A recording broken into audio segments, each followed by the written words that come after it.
నమస్తే, welcome to our channel. నేను సిరి.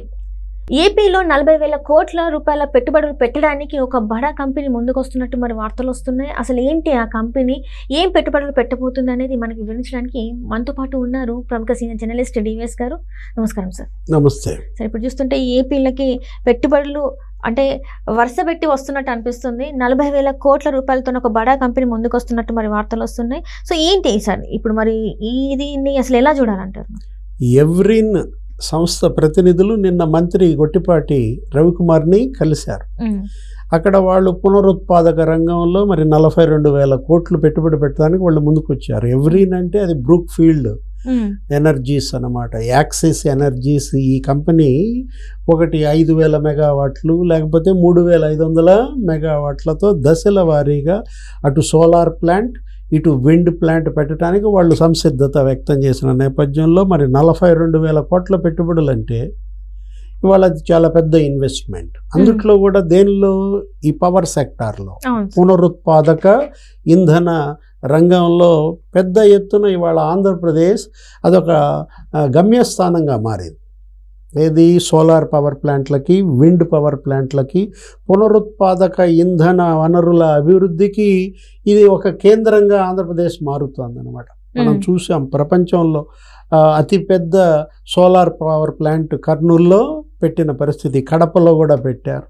అక్కడంతా రాయలసీమ అంతా కూడా నీకు సోలార్ పవర్ హబ్గా, విండ్ పవర్ హబ్గా మారుతోంది. అప్పుడు చంద్రబాబు హయాంలో ఆ 5 ఏళ్ళు విపరీతంగా పెరిగింది విండ్ పవర్ కానీ సోలార్ పవర్ కానీ. తర్వాత జగన్మోహన్ రెడ్డి ఏం చేశాడు, పీపీఏలు రద్దు చేయడం, 25 ఏళ్ళు సుదీర్ఘకాలం పీపీఏలు చేసుకోవటం ఏంటి, ఇందులో పెద్ద ఎత్తున అవినీతి అని చెప్పి పిచ్చి పిచ్చి ఆరోపణలు చేసి చంద్రబాబు మీద బురద జల్లాలని చూశాడు. ఏం జరిగింది, కేంద్రం మండిపడింది. కేంద్ర మంత్రి వార్నింగ్ ఇచ్చాడు. జపాన్ రాయబారి ఆందోళన ప్రకటించారు. అక్కడి నుంచి ఒక లేఖ వచ్చింది కేంద్రానికి కూడా, ఇట్లయితే మా దేశాల్లో నుంచి మేము ఇక్కడ పెట్టుబడులు పెట్టమన్నారు. కొరియన్స్ వాళ్ళ రాయబారులు ఆందోళన ప్రకటించారు.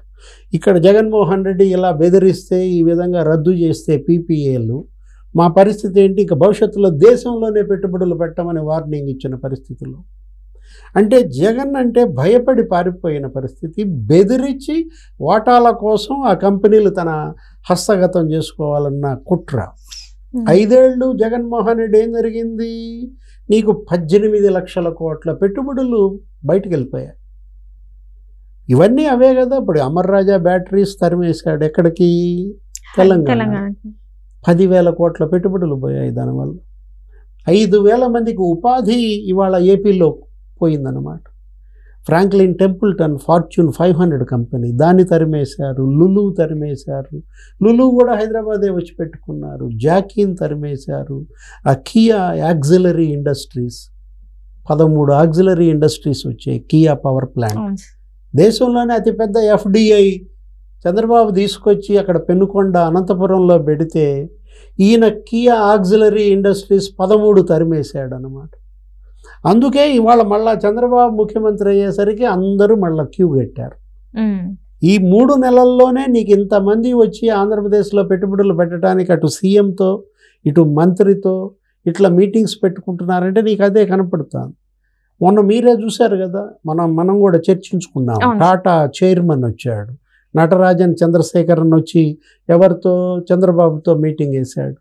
ఈ పెట్టుబడులకు ఒక టాస్క్ ఫోర్స్ పెట్టారు, ఇన్వెస్ట్మెంట్స్ టాస్క్ ఫోర్స్కి. చంద్రబాబు సీఎంగా ఆయన చైర్మన్గా ఉంటే చంద్రశేఖరన్ ఆ టాటా చైర్మన్ని చైర్మన్గా పెట్టారు. నేను బాధ్యత తీసుకుంటాను, పెట్టుబడులను ఆకర్షిస్తాం ఆంధ్రప్రదేశ్ కానీ ఆయనే అన్న పరిస్థితి.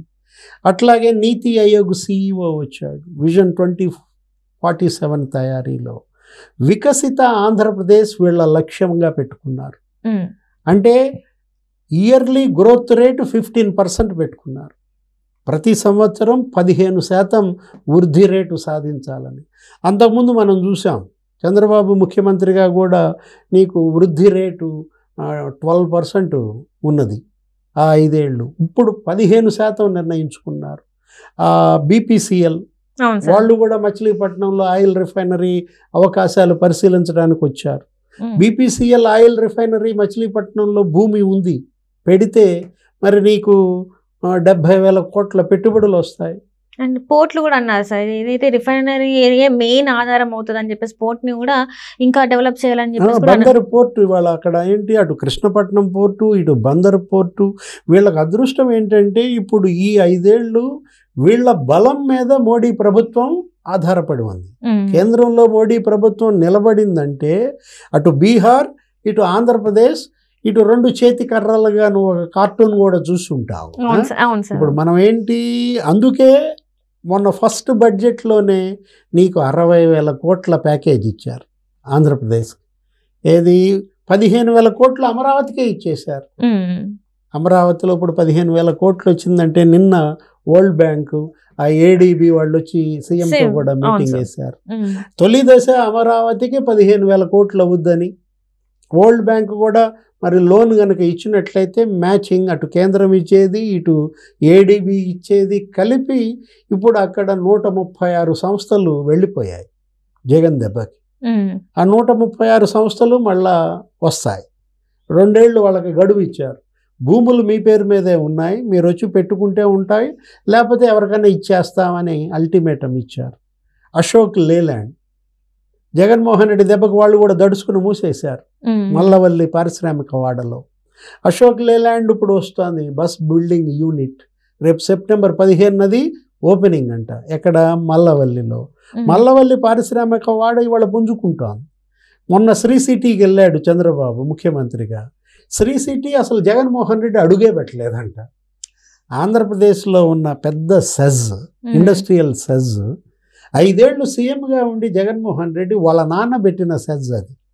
2008లో రాజశేఖర రెడ్డి పెట్టిన సెజ్కి వెళ్ళటానికే జగన్కి ముఖం చెల్లలేదంటే మొన్న ఆయన వెళ్ళినప్పుడు అక్కడ ఉన్నటువంటి ఆ ఎండి వాళ్ళంతా, సన్నారెడ్డి వీళ్ళంతా ఏమన్నారు, సార్ మొన్న అప్పుడు మీరే వచ్చారు సీఎంగా ఆ 5 ఏళ్లలో, ఇప్పుడు మళ్ళా సీఎంగా మీరే వచ్చారు. 220 కంపెనీలు ఉన్నాయంట ఒక్క ఆ శ్రీ సిటీ సెజ్లో. అందులో సగం చంద్రబాబు తెచ్చినాయి అంట. అంటే ఈ ఇసుజు, హీరో మోటార్సు, ఫాక్స్కాన్ ఉంది కదా, ఇవన్నీ కూడా. ఇప్పుడు ఫాక్స్కాన్ వాళ్ళు కూడా లోకేష్ బాబుతో మీటింగ్ అయ్యారు. ఫాక్స్కాన్ ఎక్స్టెన్షన్ తెలంగాణలో పెట్టమని రేవంత్ రెడ్డి అడుగుతున్నాడు. జగన్మోహన్ రెడ్డి దెబ్బకి వాళ్ళు కూడా భయపడిపోయారు.